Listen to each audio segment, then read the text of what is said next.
Кутмандуу кечиңиздер менен ассаламу алейкум, урматтуу Дон Кабар YouTube каналыбыздын катталуучулары, алыс жакындан көрүп жаткан мекендештер, саламатсыздарбы?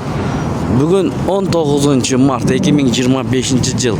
Алдыда курс валюталарга көз жүгүртөбүз. Кечки курс валюталарды көрүп алыңыздар. Бул манистрим доллар 85 сом 80 тыйын, рубль 1013, рубль түшүп кеттир кечкисин. Фунт 110 сом, юань 12 сом. Мына туугандар, кечки курс ушундай болуп жатат.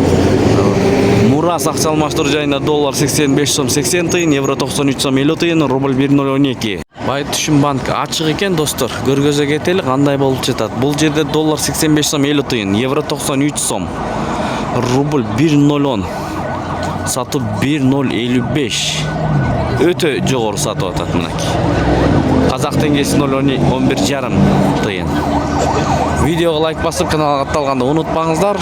Кечки курстар ушундай болуп жатат. Жетиген акча алмаштыруу жайында доллар 85 сом 80 тыйын, доллар түшкөн моюнча евро 93 сом 50 тыйын, рубль 1010, сатып 1025, фунт 104 сом, юань 10 сом 50 тыйын, лира 2 сом. Кечки курстар ушундай болду туугандар. Сиздер менен канал автору Данияр болду. Ой пикир комментарий ачык жазыңыздар. Кандай курс болбосун көргөзүп берип турабыз күнүнө 1-2 жолу.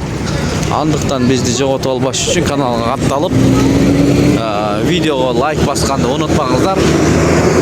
Бишкек шаары Абдрахманов Москва көчөлөрүнүн кесилишиндеги обменкаларды көргөзүп бердик туугандар. Кечиңиздер көңүлдүү улансын. Эртең дагы көргөзүп беребиз.